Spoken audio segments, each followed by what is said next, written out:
Frank slid the document across the kitchen table, his thick fingers pressing it flat in front of me. It's just a formality, Chloe. For the family security. Linda sat beside him, her lips curled into a tight smile that never reached her eyes. We'll manage it better. You know you're not, well, financially sophisticated. My husband David stared at his own hands, refusing to look at me. Just trust them, okay? It's for our future. The notary, a stern older woman with silver-rimmed glasses, watched in silence as I picked up the pen. My hand was shaking. The pen touched the paper. And then the notary cleared her throat. Mrs. Sterling, are you aware this document irrevocably transfers all rights to your inheritance into a joint account owned solely by your in-laws? The room went dead silent. I'm Sloan, and I'm 34 years old. I work as a graphic designer for a nonprofit that helps underserved communities tell their stories through art and media. It doesn't pay a fortune. It never did. My in-laws called it a nice hobby to my face and something worse behind my back. But it was my passion. It was the thing I chose with my whole heart, and nobody handed it to me. Nobody handed me anything, actually. I grew up modest. That's the polite word for it. My parents were kind, quiet people who worked long hours and never complained. My mom cleaned office buildings at night.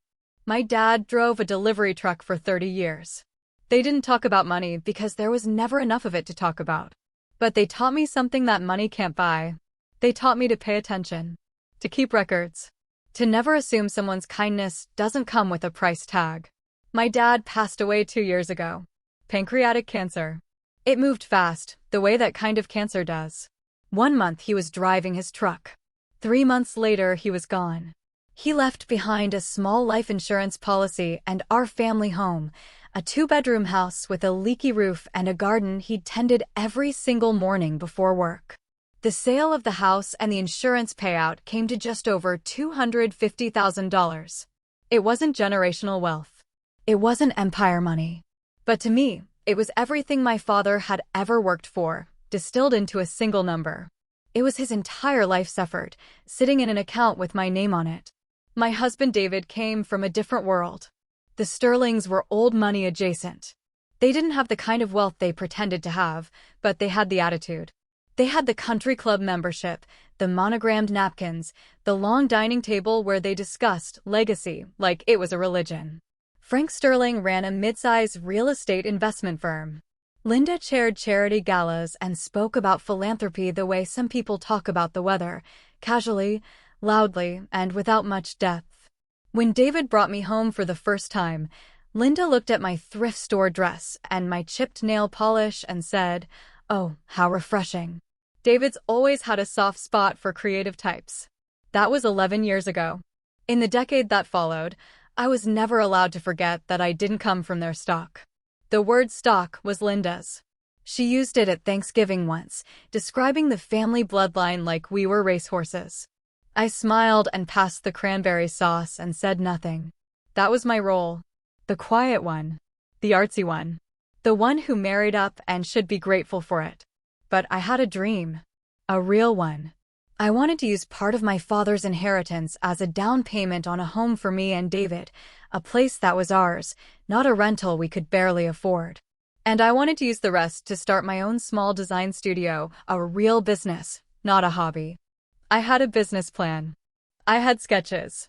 I had a name picked out. My dad knew about it before he died. He told me, "Do it, Sloan. Don't wait for permission." And here's the thing the Sterlings never understood about me. I wasn't flashy. I wasn't connected. I didn't have a loud voice or a sharp tongue. But I had a habit they always mocked. I documented everything. Every promise. Every suggestion. Every financial dig. Every text message, every voicemail, every uncomfortable conversation at their dinner table. I kept notes in a small leather journal and backups in a folder on my laptop labeled Family Records. They thought it was paranoia. Linda once laughed about it at a dinner party, saying, "Sloan keeps a diary like a teenager." Isn't that adorable? It wasn't a diary. It was my protection. Now before I go on, if you've ever been the quiet one in a room full of loud people who think your silence means you're weak, this story is for you. If you've ever held onto a dream that nobody around you took seriously, that people laughed at or dismissed or told you to give up, I want you to know something. You're not alone. Not even close. Hit that subscribe button right now so you become part of this community, a place where people who've been underestimated get to tell their side of the story. And let me ask you this. Have you ever had to fight to protect something that mattered to you, something that everyone else said you didn't deserve? Tell me about it in the comments. I read every single one. Alright, let's go. It started exactly 1 week after the estate settled. 1 week after the money from my father's life, his insurance, his home, his garden, landed in my account. Linda called it a family financial planning dinner. She said it casually, like she was suggesting takeout. We're all getting together Saturday night to discuss how to best organize the family's finances going forward. Nothing formal. Just family. I should have known right then. The Sterlings didn't do casual. When we arrived at their house that Saturday, the dining room table was set differently than usual. There were no candles, no place settings, no wine glasses waiting to be filled. Instead, there was a projector screen pulled down against the far wall. Frank stood at the head of the table in his reading glasses, holding a clicker like he was about to deliver a corporate pitch. Because that's exactly what he was about to do. "Sit down, everyone," he said, gesturing to the chairs like we were shareholders arriving for a quarterly meeting. David pulled my chair out for me. I sat. Frank clicked the projector. The first slide read Sterling Family Legacy Fund in bold serif font. Below it, a pie chart broke down projected returns on a real estate investment pool, a bulletproof opportunity, as Frank called it, involving commercial properties in 3 counties. He talked for 20 minutes. He used words like diversified portfolio and generational security and pooling family resources for maximum leverage. Every few slides, a number appeared showing projected gains. 6%, 9%, 12% over 5 years. It looked polished. It looked professional. And every single chart, every single projection, assumed one thing, that my $250,000 was already part of the pool. He never asked. He presented. Like it was already decided. "Now, the beauty of this," Frank said, clicking to a new slide, "is that by consolidating our family's assets, we eliminate redundancy and maximize return. Everyone benefits. Everyone." He looked directly at me when he said everyone. Linda took over next.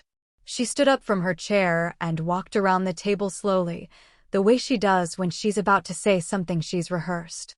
"You know, when I married into this family, I didn't understand the importance of legacy. I was young. I was naive." She paused, placing her hand on my shoulder. I could smell her perfume, something floral and heavy, almost suffocating. But I learned. "And Sloan, sweetheart, this is your chance to really become part of this family. Not just David's wife, but a true Sterling." She squeezed my shoulder. Her nails dug into my skin just slightly. "Think about the future.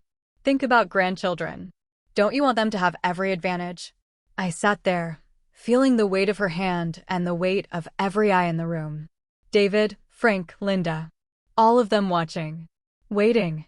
I swallowed hard and said, "I appreciate the thought. But I have plans for the inheritance. My dad left it for me, and I want to use it to buy us a home and start my design business." The silence that followed was sharp enough to cut glass. Frank removed his glasses. Slowly. Deliberately. "A design business," he repeated, like I'd said something in a foreign language. Linda withdrew her hand from my shoulder. "Sloan, honey, you do nice little graphics. That's wonderful. But this is real money. This is a real opportunity. You can't just waste your father's legacy on a hobby." David spoke then. Not to defend me. Not to support my dream.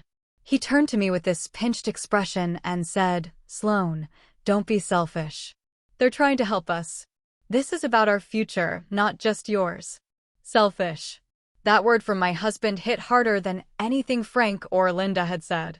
While I sat there absorbing that blow, Frank reached into a leather portfolio beside his chair and pulled out a document. It was already printed. Already formatted. Already drafted. He slid it across the table to me. "We had this prepared so everything could be handled cleanly," he said. "No confusion. No ambiguity. I picked it up and read it. My hands went cold. The document was a voluntary transfer of funds agreement. It would move the entire $250,000 from my personal account into a joint investment account. But here's the thing that made my stomach drop. The account wasn't joint between me and David. It was joint between Frank and Linda. David's name wasn't on it. My husband wasn't even a co-owner. I looked up at David. "You're not on this account." He blinked. He hadn't read it. He hadn't even looked at it. He just shrugged and said, "My parents will manage it." That's how they do things. That's how they do things. As if this were normal. As if signing over $250,000 to your in-laws, with your own husband not even listed as a beneficiary, was just how things were done. Before I could respond, the doorbell rang. Linda smiled. "Oh, that must be the notary.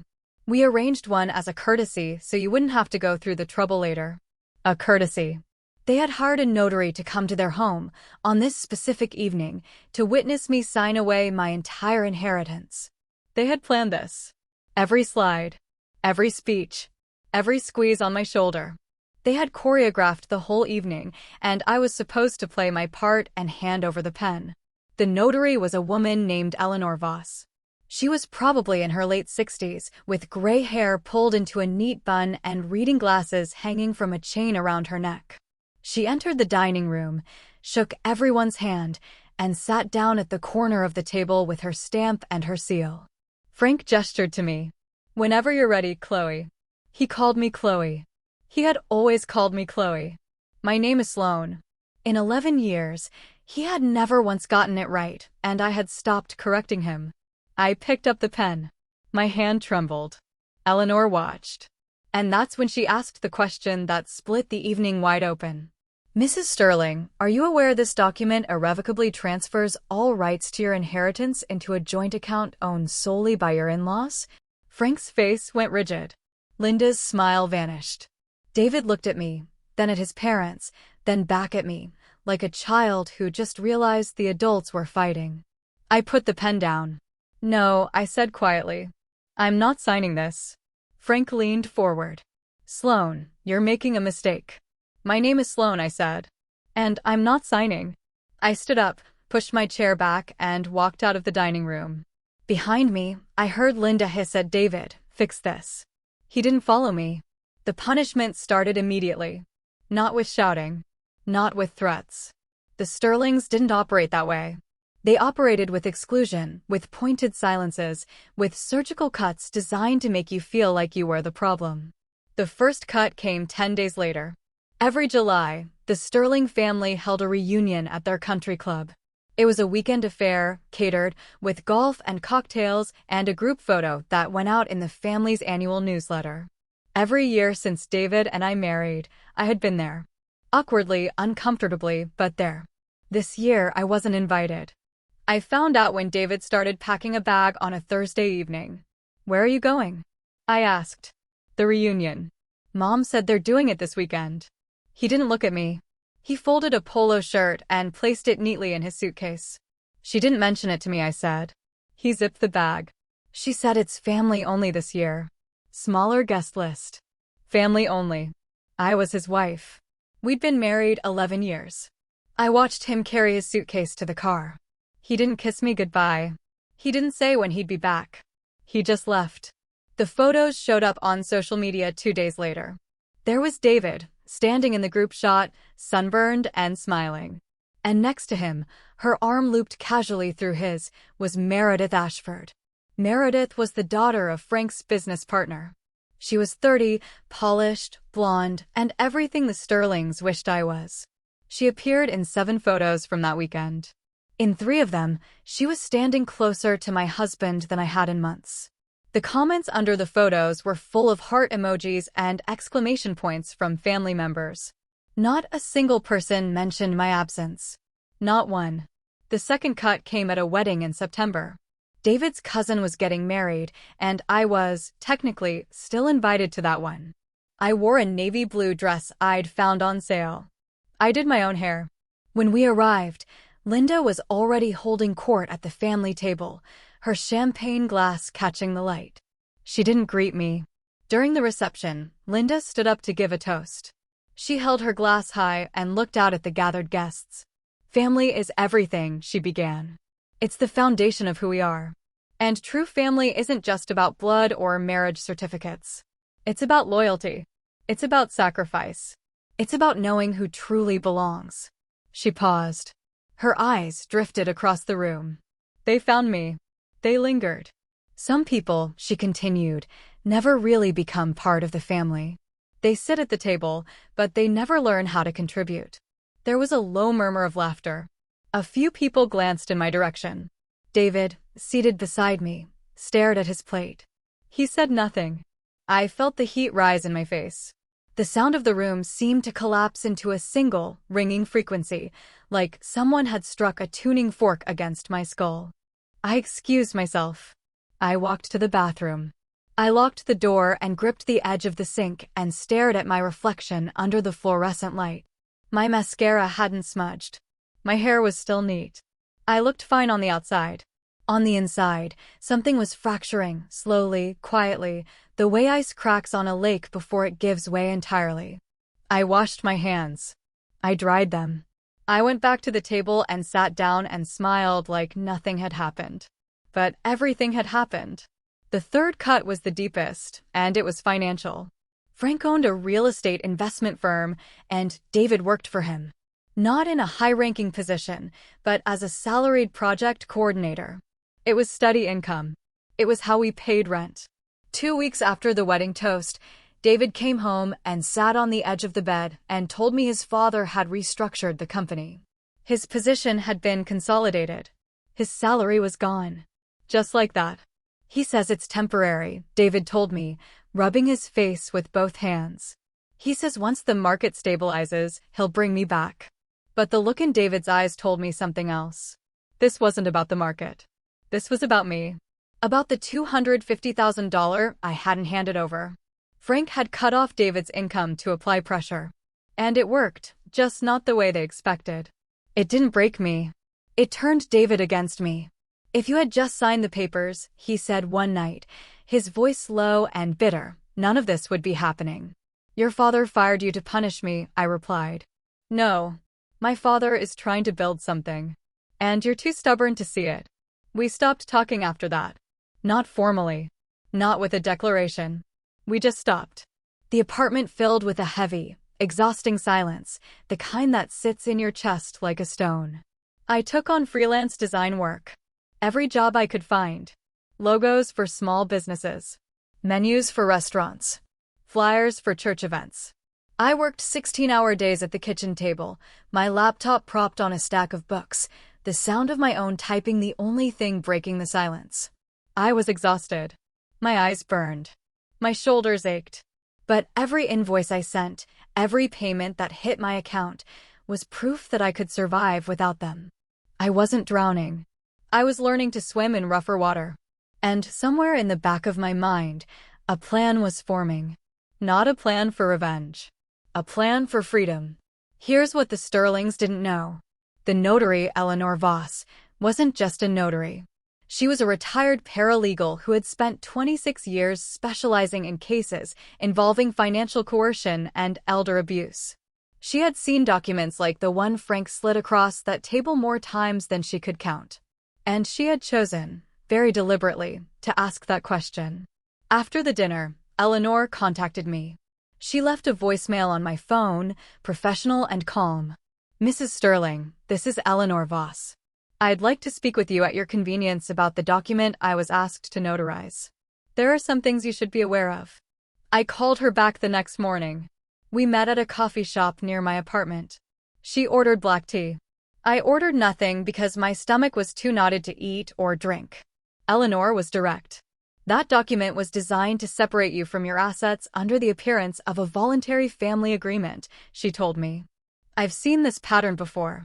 The family dinner, the emotional appeals, the pre-drafted paperwork, the convenient notary. It's a playbook, Sloan. And it's predatory." She asked me a question that changed everything. "Do you keep records?" I almost laughed. "I keep records of everything." From that day forward, Eleanor became my guide. Not my lawyer. She was very clear about that. But she walked me through exactly what I needed to do and how I needed to do it. I started recording conversations.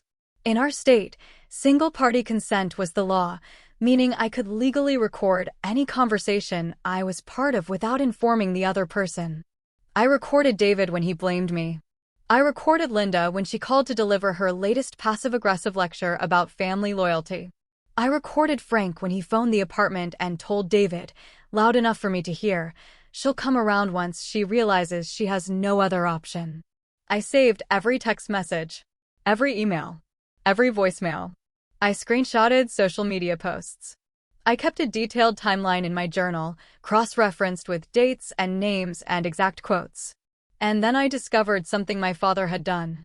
Something quiet and brilliant that I hadn't fully understood until Eleanor helped me read the fine print. The inheritance wasn't sitting in a simple savings account. My father, before he died, had worked with a lawyer to place the funds in a protective trust structure. The trust had specific provisions. The funds could only be distributed to me.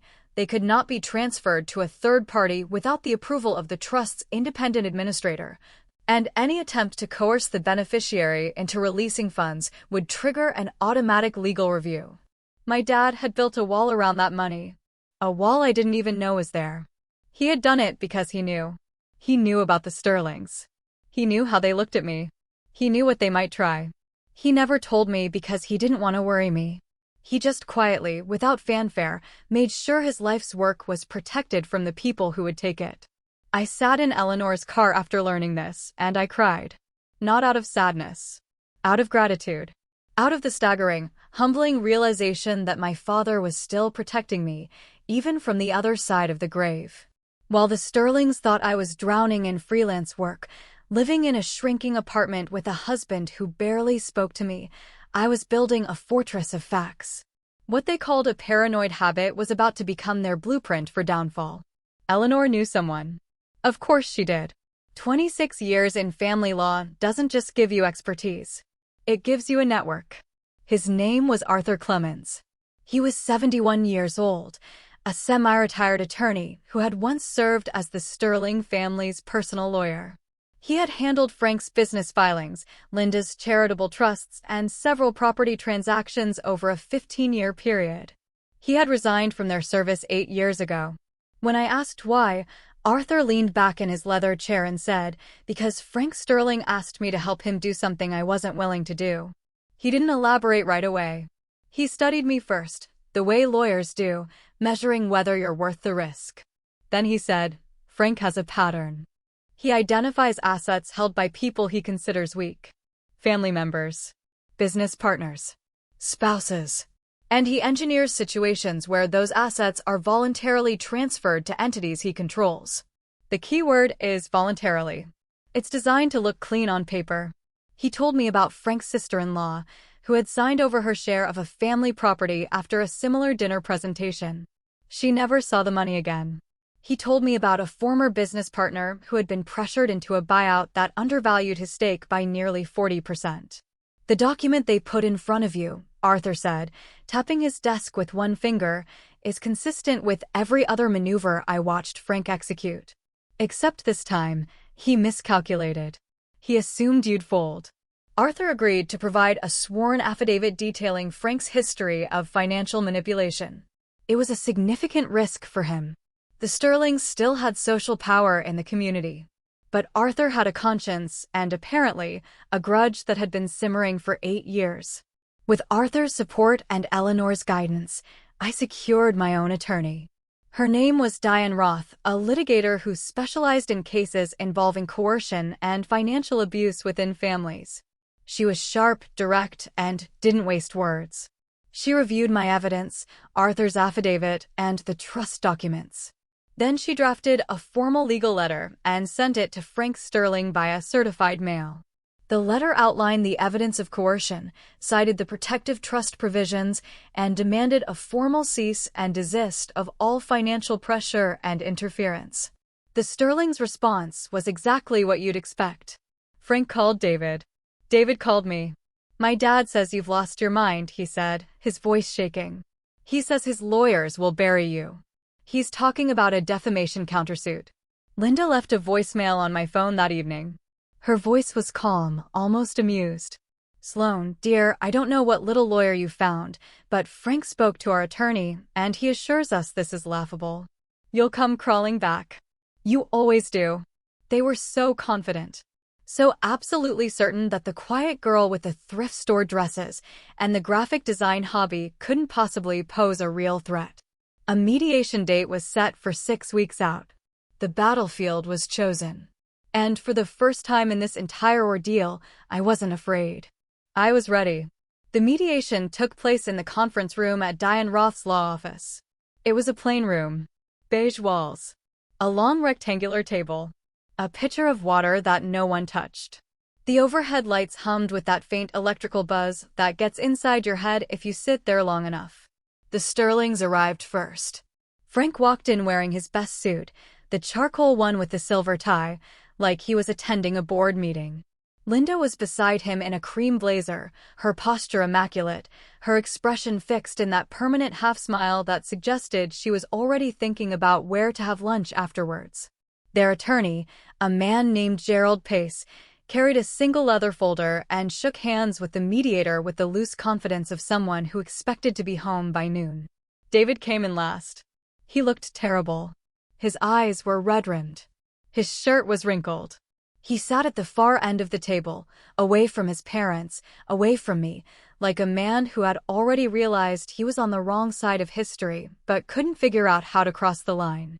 I sat across from them with Diane beside me. Eleanor was not in the room, but I could feel her guidance in every folder, every document, every carefully organized piece of evidence stacked in front of us. The mediator opened the session with standard protocol. Introductions. Ground rules. A statement about seeking a fair and voluntary resolution. Frank almost rolled his eyes. Gerald Pace smiled politely. And then Diane began. She didn't raise her voice. She didn't make dramatic gestures. She simply started laying out the facts, one by one, like stones placed in a path that led to only one destination. She presented the original transfer document and highlighted the clause that excluded David from ownership. She presented the financial projections from Frank's dinner presentation and a forensic accountant's assessment showing the numbers were inflated by nearly 30%. Gerald Pace shifted in his chair. She presented the text messages. Linda's voicemails. David's own words, captured in recordings he didn't know existed. She played one audio clip in the silent room, Frank's voice, clear and unmistakable, saying, "She'll come around once she realizes she has no other option." The sound of Frank's own voice bouncing off those beige walls was devastating. His jaw tightened. Linda's smile disappeared. Then Diane presented the timeline. Every interaction, every dinner, every phone call, every act of exclusion and punishment, mapped chronologically and cross-referenced with evidence. The country club photos. The wedding toast. The termination of David's employment. All of it connected. All of it documented. This is a textbook pattern of financial coercion designed to isolate and pressure a vulnerable family member into surrendering assets, Diane said, her voice flat and clinical. And we have evidence of it spanning 7 months. Gerald Pace leaned over to Frank and whispered something. Frank shook his head. Gerald whispered again, more urgently. Frank's face reddened. And then Diane placed the final document on the table. Arthur Clemens' sworn affidavit. 10 pages. Detailing every similar maneuver Frank had executed over the past 2 decades, signed and notarized by a man who had witnessed it firsthand. Mr. Clemens has also expressed his willingness to provide testimony to the State Bar regarding the conduct of any attorney who facilitated these transactions with knowledge of their coercive nature, Diane added, looking directly at Gerald Pace. Gerald Pace went pale. Visibly pale. He pulled the leather folder toward his chest like a shield and said, "I think we need to take a recess." "We don't need a recess," Frank snapped. "This is a shakedown. This woman married into this family with nothing and now she's trying to extort us." "Frank," Gerald said, his voice tight. "Stop talking. Don't tell me to stop talking in front of her." Linda grabbed Frank's arm. "Frank, listen to Gerald." Frank pulled his arm away and pointed at me. You think this scares me? You think your little folder of recordings means anything? I built everything this family has. Everything. I looked at him. I didn't flinch. I didn't look away. You tried to take everything my father built, I said. And you couldn't. Because he was smarter than you. The room went silent. David, who had been staring at the table for the entire session, finally looked up. He looked at his father. He looked at the documents spread across the table. He looked at the evidence of a scheme he had been a part of, willingly or not. And I watched something break behind his eyes. Not anger. Not defiance. Shame. Pure, uncut shame. I didn't know, he whispered. But he did know. He had known enough. He just hadn't cared enough to ask questions. Gerald Pace spoke next, his voice careful and measured. My clients are prepared to discuss terms of resolution. The room had inverted completely. The people who had walked in expecting to dismiss me were now negotiating their own retreat. The terms were straightforward, and I made sure of it.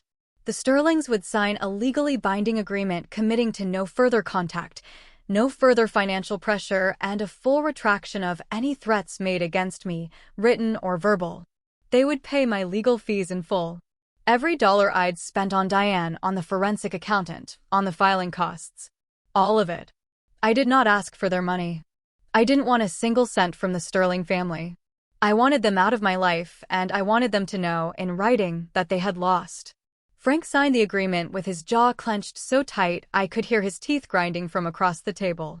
Linda signed without looking at me. Gerald Pace signed as the witness and left the room without shaking anyone's hand. David and I separated 2 months later. There was no screaming, no dramatic confrontation. He came home one evening and sat on the couch and said, "I don't know who I am without them." And I said, "That's the problem, David. You never tried to find out." He moved back into his parents' house. He chose their shadow. He chose the table where they made the plans and gave the orders and decided who belonged. I let him go. It wasn't easy. 11 years of marriage doesn't dissolve painlessly. But holding on to someone who is never willing to hold on to you is a different kind of pain, the slow kind, the kind that eats years off your life if you let it. I didn't let it. I used part of my father's inheritance as a down payment on a small condo across town. 2 bedrooms. A little balcony. A kitchen that got morning light.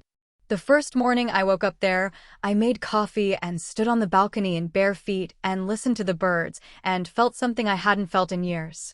Quiet. Real quiet. Not the heavy silence of a dying marriage. The clean, open quiet of a life that finally belonged to me. I launched my design studio 3 months later. I started small. Local clients. Word of mouth. A simple website I built myself. The studio was named after my father's garden because that felt right.